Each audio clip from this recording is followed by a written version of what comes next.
1 বছর বুকে হাত দিয়ে দেখেন নিজে নিজে যে আল্লাহ আপনাকে অন্ধ বানাতে পারতেন। অবশ্য কিয়ামতের দিন অন্ধ বানাবেন না, কিয়ামতের দিন আল্লাহ অন্ধ বানাবে। আমাদের রংপুরের কোরআনে আছে সূরা তহার 155, 124 এবং 25 নম্বর আয়াতে আছে কিয়ামতের দিন আল্লাহ অন্ধ বানাবে। এটা রংপুরের কোরআনে আছে, এটা রাজশাহীতে আসে নাই এখন। 1 নম্বরে খুলতে হবে। আপনি 1 বছরের মধ্যে কোনদিন খোলেন নাই। আল্লাহ বলেছেন ওমানা আলাদা আন যিকরি ফাইন্না লাহু মাঈশাতান দানকা ওয়া নাহশুরুহু ইয়াওমাল কিয়ামাতি আমা। এই লোকগুলোকে অন্ধ করে তুলব। দল করেন নেতা, হ্যাঁ, মারা যাওয়ার পর কবরে যখন ফেরেশতা জিজ্ঞাসা করবে যে আমার দিনুকা, আর আপনি বলবেন আমি বিএনপি সেক্রেটারি। হ্যাঁ, এটা বলবেন আর সাথে সাথে নাজাত দিয়ে দিবে, এটা মনে করেছেন? এই কান লাগা অন্ধ করে তুলবেন।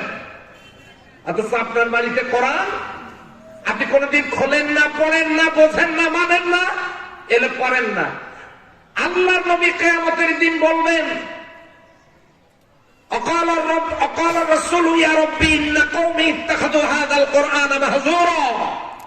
আমার উম্মতের মধ্যে ওই লোকগুলো যারা কোরআনকে তামাশা হিসেবে গ্রহণ করেছিল। বাড়িতে কোরআন ছিল, পড়ে নাই, খোলে নাই, বোঝে নাই, মানে নাই, এগুলো কিচ্ছু করে নাই। কোরআন নিয়ে নবীজি আল্লাহর দরবারে মামলা দিয়ে দিবেন। সেদিন কি করবেন? সেদিন কোন নেতা নেত্রী আপনাদেরকে উদ্ধার করবে? বলেন, কথা বোঝেন? আবার কথা কি বোঝা যায়? কেউ কেউ উদ্ধার করবে সেদিন? উদ্ধারের উপায় আছে? নাই। তা আপনার বাড়িতে কোরআন আপনি পড়েন না কেন?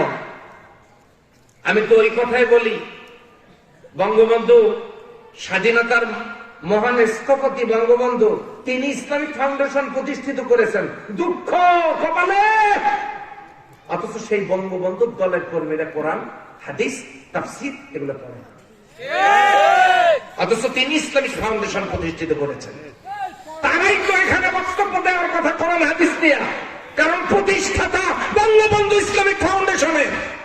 তারাই তো কোরআন নিয়ে তাফসীর করার কথা, তারাই তো হাদিস নিয়ে বক্তব্য দেওয়ার কথা। কিন্তু দুঃখজনক হলেও সত্য, নেতা নেতৃত্ব পদ আর পদমর্যাদা তারা যতটা বুঝেছেন সেই তুলনায় তারা কোরআন হাদিস বোঝে না। মনে কষ্ট নিয়েন না, উনি প্রতিষ্ঠিত করেছেন তো পড়ার জন্য। কথা বলেন ঠিক কিনা?